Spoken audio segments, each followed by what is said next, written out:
de salvación se les dará en el milenio. Sin embargo, ¿qué dice la Biblia? Lucas capítulo 16. ¿En verdad las almas duermen?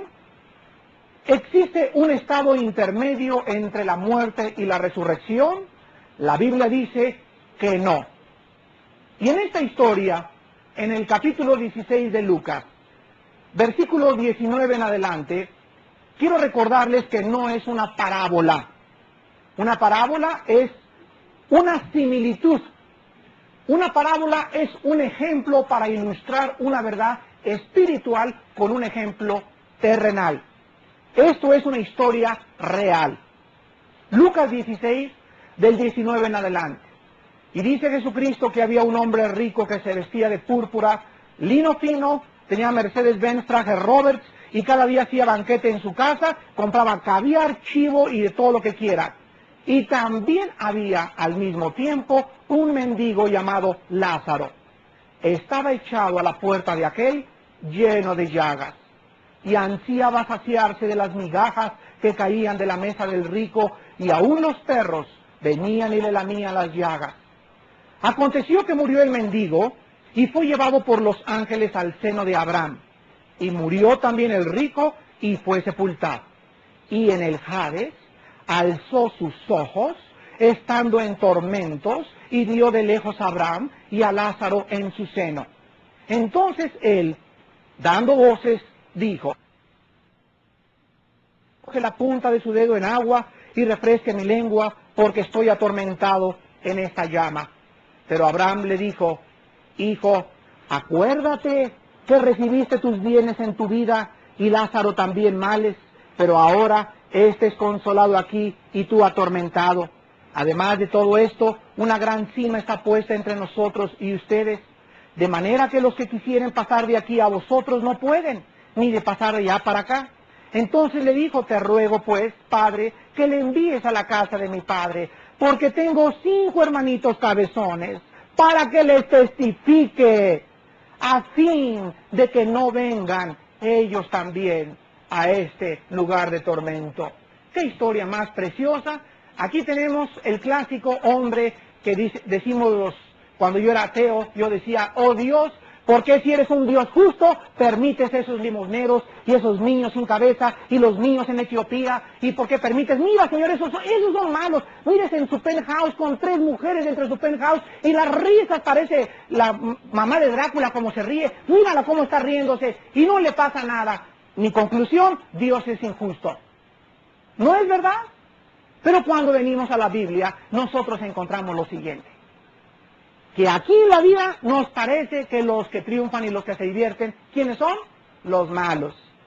Pero dice la Biblia: aconteció que llegó el día de las cuentas. Y en ese día entonces aquel que estaba, la mamá de Drácula, que estaba riéndose como llena allá arriba en su penthouse, lleno de licor y de marihuana y con galanes y con mujeres y todo, aconteció que uno estaba abajo y el otro estaba arriba. Las circunstancias cambiaron, la balanza cambió de su lugar y se mostró en ese instante la justicia de Dios. Y entonces dice la Biblia en el versículo 23 que estando en el Hades alzó sus ojos. ¿Qué significa esto? Que van a tener vista. No están durmiendo. Vista en el infierno. En segundo lugar, dice el versículo 24, y dando voces tendrán voz. Van a poder hablar. Están viendo con sus ojos. El cuerpo no se nos dice qué cuerpo tendrán, pero su alma tiene vista y puede expresarse. Versículo 24. Le dijo: Padre Abraham, ten misericordia de mí, envía a Lázaro para que moje la punta de su dedo en agua y refresque mi lengua. Van a tener sentimientos, sed inagotable. Versículo 25, Abraham le dijo: acuérdate, tendrán en cuarto lugar memoria.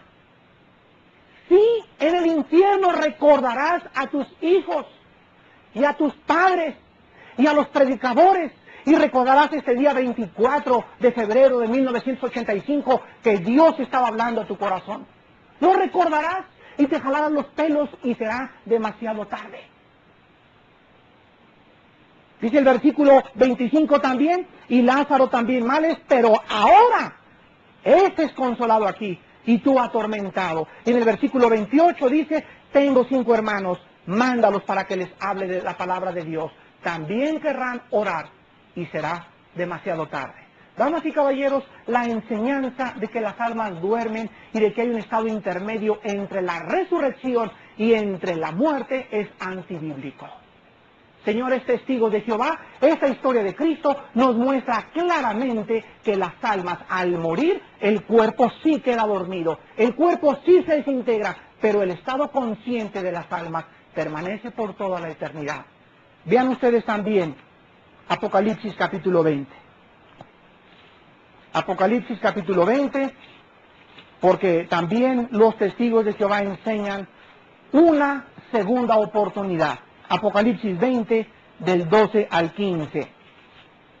Ellos dicen que los malos tendrán otra oportunidad en la vida futura. ¿Qué dice la Biblia? Apocalipsis 20, del 12 al 15, y di a los muertos, escribe Juan, grandes y pequeños, no significa los altos y chaparritos, significa los ricos y los pobres, de pie ante Dios. ¿Saben por qué están de pie? Porque nadie puede hincar ya la rodilla. Este juicio, este trono, no es el trono de misericordia. El juicio de misericordia tuvo lugar en una cruz. Pero ahora, cuando Jesucristo venga y cuando la oportunidad haya pasado, dice la Biblia, el juicio del gran trono blanco estarán puestos de pie, porque nadie se podrá hincar, porque entonces no habrá en ese instante para nadie misericordia. Pero si Dios es un Dios de amor, y si tú también eres un padre de amor y alguien viola a tu hija, ¿qué le haces? ¿Le das un caramelo? ¿Qué harías si alguien violara a tu hija? ¿No irías a la policía que lo metieran a la cárcel? La justicia tuya que persigue a los criminales es la justicia divina que persigue el mal. Es un absurdo el creer que un Dios pueda ser un Dios amoral y que no vaya a castigar el pecado. Él tiene que castigar el pecado. Si no, sería un Dios monstruoso. Él no puede dejar de castigar el mal. Y la Biblia nos enseña que al final de toda la consumación de los tiempos, Él implantará su justicia castigando a aquel que rechazó la misericordia de la muerte de su Hijo en la cruz. Ahí estaban entonces de pie y los libros fueron abiertos. Y otro libro fue abierto, el cual es el libro de la vida. Y fueron juzgados los muertos por las cosas que estaban escritas en los libros según sus obras. Y ahí se abrió el libro. Y a ver, Juan Pérez, párese aquí a la derecha. Sí, señor. A ver, abran el libro, por favor. 1955. ¿Te acuerdas cuando estabas sentado en esa cena con tu esposa y en tu mente estaba el deseo de tener otro hombre? Sí, señor. ¿Y te acuerdas que te llevé un día a la cruz y a un mensaje y te dije, mi hijo murió por tus pecados, eres un ser responsable, eres un agente moral, y yo quise regalarte el perdón y tú te endureciste y dijiste, no, quiero vivir mi vida? Sí, señor. ¿Y te acuerdas que antes de morir también te mandé un predicador en el hospital, pero estabas tan endurecido que no lo aceptaste? Sí, señor. Pues ahora, alejaos de mí, malditos, al fuego eterno, preparado para el diablo y sus ángeles. Porque tuve sed y no me diste de beber, tuve hambre y no me diste de comer. Rechazaste mi regalo, rechazaste mi palabra, tu mente lógica se cauterizó, tu mente racional se bloqueó, arrastraste la cobija, te fuiste por allá con tus amigos, te fuiste, pero ahora es el día del juicio y es demasiado tarde. Los libros fueron abiertos y todas las obras que ellos hicieron serán pasadas como por una película. Dice el versículo 13, y el mar entregó los muertos que había en él. O sea, todos los que han muerto en naufragios. Todos los cuerpos van a resucitar del mar. Y la muerte y el Hades entregaron los muertos que había en ellos. O sea, todos los sepulcros y todos los que estaban donde en el Hades. Acuérdense que hay muchos ya que están en el centro de la tierra. El Hades entonces abrió las puertas y salieron el mar y las tumbas se abrieron y fueron juzgados, cada uno según sus obras. Y la muerte y el Hades fueron lanzados al lago de fuego. Esta es la muerte segunda. Y el que no se halló inscrito en el libro de la vida fue lanzado al lago de fuego. En último lugar, los testigos de Jehová enseñan que todo